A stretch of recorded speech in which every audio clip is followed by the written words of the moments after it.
අයියා සුරේෂ් රටේ ඉන්න නිසා අවුරුද්දේ වැඩි කාලයක් ෂෙහාරක්ක ගත කළේ තනිවම. එයාට වයස අවුරුදු 27ක් විතර ඇති. ඒත් එයාගේ රූපෙ දැක්කම ඕනෑම කෙනෙක්ට හිතෙන්නේ එයා තම පාසල් යන වයසේ කෙල්ලෙක් කියලා. එයාගේ පිරුණු සිරුර, හංසෙක් වගේ දිග බෙල්ල, දිලිසෙන ලොකු ඇස් දෙක. ඇත්තටම මම ගැහණියක් වෙලා ඉඳගෙනත් සමහර වෙලාවට එයා දිහා බලාගෙන ඉන්නව මටම අමතක වෙනවා. හවස් වෙද්දි මහ වැස්සක් කඩාගෙන වැටෙන්න පටන් ගත්තා. වහලෙට වැටෙන වැහි බින්දු සද්දේ හරියට යුද්ධයක් වගේ. මම පහළ සාලෙට වෙලා පොතක් කියව හිටියා. ඒත් මගේ හිත තිබුණේ පොතේ නෙවෙයි. නංගි පඩිපෙළ පැත්තෙන් ඇහුණු මෘදු සංයමයෙන් පිරුණු කටහඬට මම ගැස්සිලා බැලුවා. ෂෙහාර අක්කා පඩිපෙළ බැහැගෙන පහළට එනවා. එයා දැක්කම මගේ හුස්ම ටිකකට නතර වුණා. එයා ඇඳගෙන හිටියේ දන හිසටත් වඩා කොට ලා නිල් පාට සැටින් රෙද්දෙන් මහපු නයිට් ඩ්‍රෙස් එකක්. ඒකේ සිහින් පටි දෙක යාඩේ පීරුණු සුදු උරහිස් උඩ නික්කම්ම රැඳිලා තිබුණා විතරයි. ගෙදර සාලේ තිබුණු ලා එළියට ඒ සැටින් රෙද්ද රිඩ්ඩි පාටද දිලිසෙනවා. එයා පඩිපෙළ බහින හැම අඩියක් ගානෙම ඒ සිහින් රෙද්ද එයාගේ ඇඟේ හැඩයට ලස්සනට පැද්දෙනවා. එයා නාගෙනද කොහෙද ඉන්නේ? කොණ්ඩයක තාමත් ඇතයි. වතුර බින්දුවක් එයාගේ බෙල්ල දිගේ පහලට රූරාගෙන ගිහින් පපුව අස්සේ හැංගුණ හැටි මම බලාගෙන හිටි මන්තරයකට අහු වෙලා වගේ. ඇයි මම ඇහුවා. මගේ කටහඬත් නිකන් ගොළු වෙලා වගේ. මට කාමරේට වෙලා තනියම ඉන්න බෑ නංගි. හරිම පාළුයි. අනික මේ වැස්සට මට පොඩි බයක් දැනෙනවා. එයා එවිත් මගේ ළඟින්ම සෝෆා එකේ වාඩි වුණා. එයා වාඩි වුණේ මගේ ඇඟේ ගෑවි නොගෑවි. එයාගෙන් ආවේ හරිම මෘදු සුවඳවත් බේබි කොලොන් සුවඳක් වගේ. හරිම පිරිසිදු සුවඳක්. අපි දෙන්න ටික වෙලාවක් යනකම් මුකුත් කතා කළේ නැහැ. ජன்னේලෙන් එළියට පේන අකුණු වෙලි දිහා බලාගෙන අපි හිටියා. එළියේ වැස්ස ජනේල් වලට ගහන සද්ද හරිම බය හිතෙන සුළුයි. අපේ ජීවිත හරි පුදුමයි නේද නංගි? අක්කා හැමින් මිමිනුවා. එයාගේ ඇස් තිබුණේ ඈත අඳුරේ. ලොකු ගෙවල් යාන වාහන තිබුණට රැටි තුරුල් වෙලා ඉන්න හිතේ දුක කියන්න පිරිමියෙක් නැහැ. අපි දෙන්නම හරියට වැන්දවෝ වගේ. එයා කියපු කතාවට මට hina ගියා වගේම හිතට ලොකු දුකක්කුත් ආවා. ඒකනම් ඇත්ත අක්කේ රුවන් හිටියත් එයා ඉන්නේ එයාගේ ලෝකෙක. එයාට මාව මතක් වෙන්නේ රැට නිදා ගන්නවම විතරයි. අපිට ඕනේ උණුසුමක් නම්ගි. හිතට වගේම ඇඟටත් දැනෙන ආදරයක්. අක්කා එහෙම කියලා මගේ දිහා බැලුවා. ඒ බැල්ම මගේ හදවත පසාරගෙන ගියා. එක පාරටම මුළු අහසම දිදරලා යන තරම් ලොකු අකුණක් ගැහුවා. ඩෝං ගාලා ආපු ඒ සද්දෙත් එක්කම මුළු ගෙදරම කරන්ට් එක ගියා. ඝන අන්ධකාරයක් අපිව වටා ගත්තා. අම්මෝ! ෂෙහාර අක්කා බය වෙලා මගේ ඇඟට පැන්නා. එයා මාව තදින් බදාගත්තා. ඝන අන්ධකාරයේ එයාගේ උණුසුම් මෘදු ඇඟ මගේ ඇඟේ තද වෙද්දී මට දැනුනේ නුපුරුදු ඒත් හරිම මිහිරි හැඟීමක්. එයාගේ පපුව මගේ අතේ වෙදිලා තෙරපනවා. එයා බයට ගැහෙන විදිහ මට දැනුණා. මම මගේ ෆෝන් එකේ ටෝච් එක දාගන්න උත්සාහ කළේ නැහැ. මම කලේ ඇත් දෙකින්ම යාව බදාගත් එක. බය වෙන්න එපා අක්කේ මම ඉන්නවනේ. මම එයාගේ පිට ඇත ගහුවා. එයාගේ පිට හරිම සිනිදුයි. සැටින් රෙද්දට උඩින් වුණත් මට එයාගේ ඇඟේ උණුසුම මගේ අත්ලට දැනුණා. ටික වෙලාවකින් අක්කා ඔළුව ඉස්සුවා. ඒත් එයා මගෙන් ඈත්ුනේ නෑ. අපි හිටියේ කළුවරේ වුණාට එළියෙන් ආපු අකුණු වෙලියට මට එයාගේ ඇස් දියමාන්ති වගේ දිලිසෙනව පෙනුණා. නංගි, ඔයාගේ ඇඟ හරිම උණුසුම්. එයා මගේ කනට ලං වෙලා කිව්වා. එයාගේ උණුසුම් හුස්ම මගේ බෙල්ලට වද්දි මගේ මුළු ඇඟම හිරිවැටිලා ගියා. මගේ හදවත ගැහෙන වේගය වැඩි වුණා. අක්කාගෙත් මගේ කටින් වචන පිට වුණේ ඉබේටමයි. අක්කා එයාගේ එක අතක් මගේ මූණට තිබ්බා. එයාගේ සිහින් ඇඟලි මගේ තොල්ලුඩින් යද්දි මට හුස්ම ගන්න තමතක වුණා. අපි දෙන්න මෙහෙම තනියම ඉන්න එක අපරාධයක් නේද? පිරිමි අපිව දාලා ගියාට අපි ඇයි දුක් විඳින්නේ? එයා අහපු දේ තේරුම් ගන්න මට වෙලාව ගියේ නැහැ. මේ ඉන්නේ මගේ නෑනා නෙවෙයි ආදරය සහ ස්පර්ශය බලාපොරොත්තු වෙන පිරිමින්ගෙන් අතහැර දෙමු තවත් ගැහැණියක් විතරයි කියලා මට තේරුණා. මගේ හිතේ තිබුණු ලැජ්ජාව, බය, සංස්කෘතික බැම්බි හැමදේම ඒ මොහොතේ පැත්තකට විසි වුණා. අදරේ අපි කාමරේට යමුද? මම ඇහුවේ මගේ හිතේ තිබුණේ අමුතු ආශාව පාලනය කරගන්න බැරුව. ෂෙහාර අක්කා මගේ නලලට හාදුවක් දුන්නා. "ඕ යමු. අද රැට ඔයා මගේ ළඟ ඉන්න. මට ඕනේ ඔයාගේ උණුසුම." අපි දෙන්න අත්තල්ලාගෙන ෆෝන් එකේ මලානි කේලියෙන් පඩිපෙළ නැගගෙන උඩට ගියා. ඒ අනාතරතුරත් අක්කා මගේ අත තද කරලා අල්ලගෙන හිටියේ හරියට මම නැති වෙයි කියලා බයකින් වගේ. කාමරේ ඇක්කුලට ආපු අපි දෙන්න ඇඳේ වාඩි වුණා. කාමරේ තිබුණේ අඳුරේ වුණාට ජනේලේ වීදුරුවෙන් එළිය වැටෙන අකුණු වෙලිය වෙලාවකට කාමරයම එළිය කරනවා. ඒ හැම පාරකම මම දැක්කේ ෂෙහාර අක්කගේ මූණේ තිබුණු අමුතු දීප්තිය. "නංගි, ෆෝන් එකේ ටෝච් එක නිවන්න. අපිට මේ අඳුර හොඳයි." අක්කා හෙමින් කිව්වා. මම ෆෝන් එක ඕෆ් කරලා පැත්තකින් තිබ්බා. දැන් අපිට පේන්නේ අපි දෙන්නගේ සිලුවට් විතරයි. එළියේ වැස්ස හොගාලා වහින සද්දේ නිසා කාමරය ඇතුලේ අපි දෙන්න කතා කරන වචනයක් ගානේ දෝංකාර දෙනවා වගේ මට දැනුණා. ඔයා දන්නෝද නංගි? මම කසාද බැඳලා මේ ගෙදරට ආපු දවසේ ඉඳන් මම හෙව්වේ ආදරයක්. අයියා හොඳයි. ඒත් එයාට මාව දෙලිනේ රැයට ඇඳට ආවම විතරයි. ඊට පස්සේ එයා එයාගේ ලෝකෙක. මම මගේ ලෝකෙක. ගෑණියෙක්ට ඕනි ලිංගිකත්වයට වඩා Taman ගැන හොයලා බලන, Tamanම අගය කරන කෙනෙක් නේද? අක්කගේ කටහඬේ තිබුණු වේදනාව මට දැනුණා. මම මගේ අනිත් අතින් එයාගේ අත තද කරලා අල්ලගත්තා. මට තේරුණා අක්කේ රවුනුත් එහෙමමයි. උන් හිතන්නේ අපිට කන්න බොන්න දුන්නම, ලස්සනට අඳින්න දුන්නම අපේ ජීවිත සම්පූර්ණයි කියලා. ඒකනේ අක්කා ඔළුව උස්සලා මගේ මූණට එබුණා. අඳුර අතරේ එයාගේ ඈස් දිලිසෙනවා මට පෙනුණා. අපිට ඕනේ උණුසුමක් නංගි, හිතට වගේම ඇඟටත් දැනෙන ආදරයක්. එහෙම කියලා එයා මගේ මූණට තවත් ලං වුණා. එයාගේ අතක් මගේ කම්මුල දිඩේ පහලට ලිසලා ගිහින් මගේ බෙල්ල ළඟ නැතර වුණා. මගේ හුස්ම හිර වුණා වගේ දැනුණා. ඒත් මම අහක බලුවේ නැහැ. මගේ හිතේ යටපත් වෙලා තිබුණු ගැහැණු ආශාවන් එළියට එන්න දඟලනවා වගේ මට දැනුණා. ඔයා හරිව සුවඳයි නංගි. මට හිතෙන්න අපි දෙන්න එකිනෙකාට උදව් කරගන්න ඕනේ. මේ පාළුව මකන්න පිරිමියෙක්ම ඕනේ නැහැ නේද?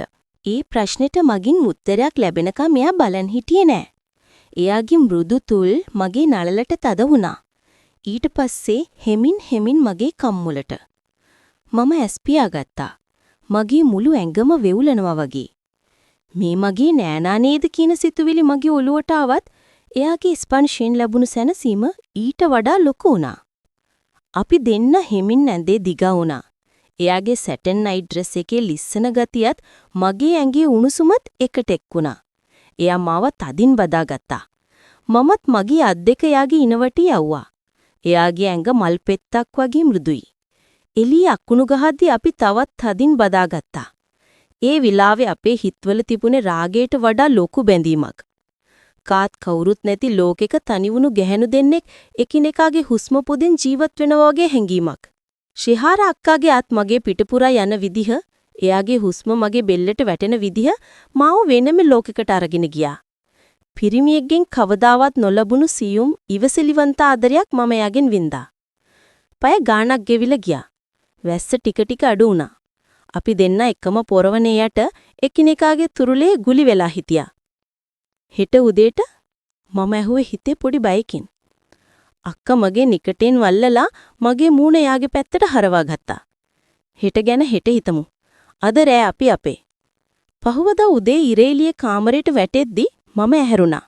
මම ඇස්සැරලා බලද්දි දැක්කේ ශිහාර අක්කා තාමත් සුවනින්දේ ඉන්න හැටි. එයාගේ මූණේ තිබුණේ පුදුම සැනසීමක්. මම හෙමින් අක්කාගේ අත අයින් කරලා ඇඳෙන් බහින්න හදද්දිම අක්කා ඇස්සැරියා. එයා මගේ දිහා බලලා ලාවට hina වුණා. ඒ hinaවේ තිබුණේ ලැජ්ජාවක් නෙවෙයි, අපි දෙන්න අතර විතරක් තියෙන රහසක් ගැන මතකයක්. එදා දවල් වෙද්දි මමයි අක්කයි ගෙදර වැඩ කරේ හරියට අලුත් යාළුවෝ දෙන්නෙක් වගේ. අපි වචන වලින් නොකියුවට අපි දෙන්න අතර බැල්මෙන් ලොකු හුවමාරුවක් වුණා. හවස 4 වෙද්දි රුවන් මගේ මහත්තයා ගෙදර ආවා. වාහනේ හෝන් සද්දේ ඇහෙද්දිම මගේ හිතේ පොඩි ගැස්මක් ඇති වුණා. ඊයේ රෑ ශිහාර අක්කයි මායි අතරේ තිබුණ ඒ නිස්කලංක මෘදු ලෝකේ එකපාරටම බිඳිලා ගියා වගේ මට දැනුණා. රුවන් ගෙට ගොඩ වුණේම ලොකු සද්දයක් දාගෙන. අම්මෝ පුදුම ට්‍රැෆික් එකක් නේ තිබුණේ. එයා බෑග් එක සෝෆා එකට විසිකලා ටයි එක බුරුල් කරගත්තා. මම වතුර වීදුරුවක් අරගෙන එයා ළඟට ගියා. බොන්න රුවන්.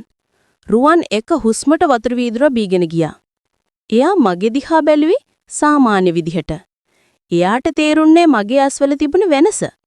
එයා දන්නේ නැහැ මේ ගෙදර බිත්ති අතර ඊයරේ මොනතරම් සියුම් හැංගීම් හුවමාරු වුණාද කියලා. ඒ වෙලාවෙම ශිහාර අක්කා කුස්සියේ ඉඳන් සාලෙට ආවා. එයා ඇඳගෙන හිටියේ ලා පාට ගවුමක්. එයාගේ කොණ්ඩ උඩට කැල්ල බැඳලා තිබුණා. එයා රුවන් දැක්කම hina වුණා. "හා මල්ලි ආවද? මහන්සි ඇතිනේ?" අක්කා ඇහුවා. "ඔව් අක්කේ, හොඳටම මහන්සි." රුවන් කිව්වා. මම බලාගෙන හිටියේ අක්කා දිහා. එයා රුවන් එක්ක කතා කරේ හරිම සාමාන්‍ය විදිහට. ඒත් රුවන් අහග බලන වෙලාවට එයා මගේ දිහා බලලා පොඩි හිනාවක් දැම්මා.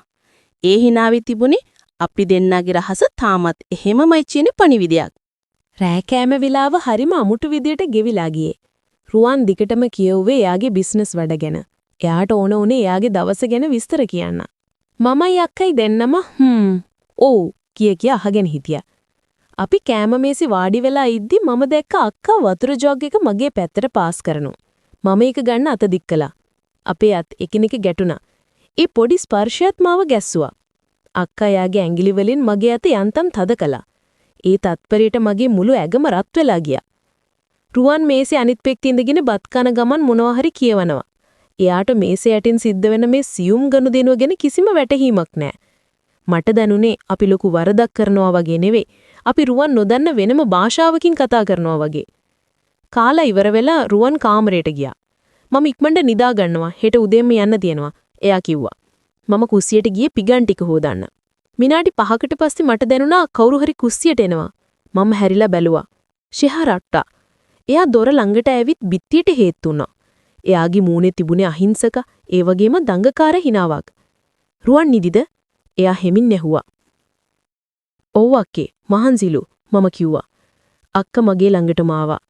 සිංගෙගේ වතුර කරාමේ ඇරලා තිබුණු නිසා වතුර වෙටෙන සද්ද අපේ කතාබහ අනිත් අයට ඇහෙන්න එක වෙලක්කුවා. ඔයටද පාළු හිතෙයිද? අක්කා ඇහුවේ මගේ කනට ලං වෙලා. මගේ අතේ තිබුණු පිගාන ලිස්සලා යන්න ගියා. මම ඉක්මනට ඒක අල්ලගත්තා. ඇයි අක්කේ එහෙම ආන්නේ? නෑ, ඊයේ රෑ වගේ නෙවෙයි නේද? අද ඔයාගේ අයිතිකාරයා ඇවිල්ලා. අක්කගේ කටහඬේ පොඩි ඉරිසියාවක් වගේ දෙයක් මට දෙනුණා. මම අක්ක දිහා කෙලින් බැලුවා. අයිතිකාරයෝ හිටියට වැඩක් නෑ අක්කේ. හිත සනසන්න බැරි නම් රුවන් හිටියට මගේ හිත තියෙන්නේ වෙන තැනක. ඒ වචන ටික කියද්දී අක්කගේ ඒස් දිලිසුණා. එයා වටපිට බලලා කවුරුත් නෑ කියලා තහවුරු කරගෙන ඉක්මනට මගේ කම්මල මිරිකුවා. බය වෙන්න එපා. රුවන් හෙට යනවනිද වැඩට? එතකොට මේ ගෙදර ආයෙත් අපේ. එයා රහසින් කිව්වා. පහුදා දවල් රුවන් වැඩට ගියාට පස්සේ ගෙදර ආයෙත් පාළු වුණා. හැබැයි පාළුව මට දැන් දැනුනේ නිදහසක් විදියට. මම දැක්ක අක්කා වත්ත පහල මල් පැලවලට වතුර දානවා. මම එයා ළඟට ගියා. එදා එයා ඇඳගෙන හිටියේ ගෙදරට අඳින සාමාන්‍ය චීත්ත ගවුමක්. ඒත් ඒකිනුත් එයාගේ ඇඟේ හැඩේ ලස්සනට පේනවා. අක්කි මම කටා කළා. අක්කා හැඩිලා බැලුවා. ආ නංගි එන්න. බලන්න මේ රෝස ගහේ අලුත් මල් පිපිලා. මම එයා ළඟට ගිහින් රෝස මල දිහා බැලුවා. ලස්සනයි. මල් විතරක් ලස්සන වෙලා වැඩක් නෑ නංගි. ඒවා බලන්න කෙනෙක් නැත්තම්. අක්කා කිව්වේ වෙන අර්ථයකින්. සුරේෂය කතා කළාද? අක්කගේ මූණ අඳුරු වුණා. "ඔව් උදේ කතා කළා. එයාට ඕනේ සල්ලි ගැන අහන්න විතරයි. මම කාලද බීලා දින්නේ කියලා අහන්න යාට මතක නෑ." අක්කගේ ඇස්වලට කඳුළු පිරුණා. මට එයා ගැන පොදුම දුකක් හිතුණා. මම වටපිට බැලුවා. වත්ත වටේ තාප්ප නිසා අපිව කාටවත් පේන්නේ නෑ. මම හෙමින් අක්කගේ අතින් අල්ලගත්තා. "අඬන්න එපා නංගි. අයියා නැතුණට මම ඉන්නවනි." අක්ක මගේ අත තද කල්ලා අල්ලගත්තා. "ඔයා විතරයි නංගි මාව තේරුම් ගත්තේ. මේ ලොකු ගෙදර මට පිස්සු හැදෙන්න ආවා. ඒත් ඔයා ආවට පස්සේ මට දැනෙනවා මම ජීවත් වෙනවා කියලා." අපි දෙන්න ටික වෙලාවක් යනකම් අත් අල්ලගෙන මල්ගස් දිහා බලාගෙන හිටියා. ඒ මොහොතේ මට දැනුනේ අපි දෙන්න අතර තියෙන්නේ නෑනල අතර තියෙන සම්බන්ධයකට වඩා ආත්ම ගානකින් එන බැඳීමක් කියලා. දවස් දෙකකට පස්සේ ආයෙත් වැස්සක් පටන් ගත්තා. රුවන් එදා රෑ ගෙදර හිටියා. හැබැයි යා හිටියේ පහල කට්ටුවේ ටීවී එක දාගෙන ක්‍රිකට් මැච් එකක් බල යාට මුළු ලෝකෙම අමතකයි මැච් එකක් තිබුණොත්. මම උඩ තට්ටුවේ බැල්කනි එකට වෙලා වැස්ස දිහා බලාගෙන හිටියා. රෑ 10 විතර ඇති. හුළඟ හරිම සීතලයි. "තනියමද?" ෂෙහාරක්ක බැල්කනි එකට ආවා. එයා අතේ කෝපි කෝප දෙකක් තිබුණා. "රුවන් පහල නේද?" එයා අහන ගමන් මට කෝපි එක දුන්නා. "ඔව් අක්කේ, මැච් එක." අක්කා hina වුණා. "පිරිමි ළමයි." එයා මගේ ළඟින්ම වැටට හේතු වුණා. "අද රෑත් වැස ලස්සනයි නේද?" "ඔව්, ඒත් අද මට පාළුයි." මම කිව්වා. "ඇයි? රුවන් ඉන්නවනේ?" අක්කා හෙව්වා. "රුවන් හිටියට යා මගේ ළඟ නෑනේ අක්කේ. එයා ඉන්නේ යාගේ ලෝකෙක." අක්කා කෝපි එක පැත්තකින් දීලා මගේ ළඟටම ආවා. එයා මගේ කොණ්ඩේ අවුල් වෙලා තිබුණ තැනක හදලා දුන්නා. "ඔයාගේ කොණ්ඩේ හරිම ලස්සනයි දිනිති. හරිම කළුයි, සිනිදුයි." එයා මගේ කොණ්ඩේ අත ගානේ විදියට මගේ ඇස් පියුණා. "රුවන් කවදාවත් මගේ ලස්සන ගැන මෙහෙම කියලා නෑ. ඔයාට මහන්සි පාටයි නංගි. එන්න මම ඔළුව ටිකක් මසාජ් කරන්නම්." මම බැල්කනි එකේ තිබුණ පුටු දෙකේ වාඩි වුණා. අක්කා මගේ පස්සේ නැවිත් මගේ ඔළුව මසාජ් කරන්න පටන් ගත්තා. එයාගේ ඇඟිලි තුඩු මගේ හිස් කබල දිගේ යද්දි මට දැනුනේ දිව්‍ය ලෝකෙ ගියා වගේ සනීපයක්. මම ඉබේම මගේ ඔළුව එයාගේ බඩට හේතු කළා. "සනීපද?" එයා ඇහුවා. "ගොඩාක්." මම මිමිනුවා. අක්ක පහත් වෙලා මගේ කනට ලං වුණා. "රුවන් දන්නවද ඔයා මෙච්චර වටිනවා කියලා?" එයාට ඒව තේරෙන්නේ නෑ අක්කේ. මට තේරෙනවා. අක්කා මගේ බෙල්ලට පොඩි හාදුවක් දුන්නා. ඒක කාටවත් නොපෙනෙන ඒත් මගේ මුළු ඇඟම දවාලන හාදුවක්. අපි දෙන්නට අපි විතරයි නංගි. ඒ වෙලාවේ පහලින් රුවන් කෑ ගහනවා ඇහුණා. යස් විකට් ටිකක්. අපි දෙන්න ගැස්සිලා ගියා. අක්ක මගේ නෑත් වුණා. අපි දෙන්න දිහා බලාගෙන hina වුණා. දැක්කනේ එයාට අපිව මතකවත් නෑ. අක්ක කිව්වා. එදා රෑ මම නිදාගන්න ගියේ ලොකු තීරණයක් අරගෙන. මම තීරණය කළා මගේ සතුට මම හොයාගන්න ඕනි කියලා. රුවන් මගේ නීත්‍යානුකූල සැමිය වෙන්න පුළුවන්. ඒත් මගේ ආත්මීය සහකාරිය ශිහාර අක්කා. මම කාමරයට යද්දී රුවන් තාම මැච් එක බලනවා. මම එඳට වෙලා කල්පනා කළේ අක්ක ගැන. ටික වෙලාවකින් මගේ ෆෝන් එකට මැසේජ් එකක් ආවා. "ගුඩ් නයිට් මගේ හුදකලා හිතවතිය. දොර වහගන්න එපා. මැච් එක ඉවර වෙන්න පරක්කු වෙයි." ඒ මැසේජ් එක දැක්කම මගේ ඇඟේ ලේ රත් වුණා. මම දොර දිහා බැලුවා. මම දොර අගුළු දැම්මේ නැහැ. විනාඩි 10කට පස්සේ දොර හෙමින් ඇනුණා. ශිහාර අක්කා ඇතුළට ආවා. එදා රෑ වැස්ස තිබුණේ නැතත් අපේ හිතවල තිබුණේ වැහි දවසක තිබුණු සිසිලසමයි. රුවන් පහල් කෑ ගහද්දී අපි දෙන්න උඩතට්ටුවේ කාමරයක ලෝකෙට හොරෙන් අපේම ලෝකයක් හදාගත්තා. එදා ඉඳන් හැමදාම වගේ අපි අපේ පුංචි රහස් හමුවීම් දිගටම කරගෙන ගියා. රුවන් හිතුවේ මමයි අක්කයි හොඳම යාළුවා වෙලා කියලා. ඔව් අපි යාළුවෝ. හැබැයි ඊට එහා ගියපු වචනයෙන් විස්තර කරන්න බැරි බැඳීමක් අපි අතර තිබුණා.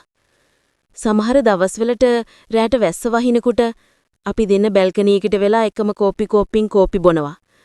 සමහර වෙලාවට කුස්සියේදී හොරෙන් නත්තල්ල ගන්නවා. ඒ හැම මොහොතකම මට දැනුනේ මම ජීවත් වෙනවා කියලා. සමාජයේ මේකට මොනව කියයිද කියලා මම දන්නේ නැහැ. සමහර විට මේක වැරදි ඇති. ඒ තාදුරේ කියන්නේ හිත නිවන තැනටනේ. පිරිමින්ගේ ලෝකේ තනිවනු ගැහණු දෙන්නෙක් එකිනෙකාගේ හිත සනසගන්න එක පාපයක් වෙන්නේ කොහොමද? අදටත් වැස්සක් වැටෙන හැම වෙලාවකම මට මතක් වෙන්නේ අර අකුණු ගහපු පළමු දවස. එදා තමයි මම මගේ නෑනාව නෙවෙයි මගේ ජීවිතේ හුදකලාව මකපු ආදරණීය හිතවතියව අඳුරගත්තී.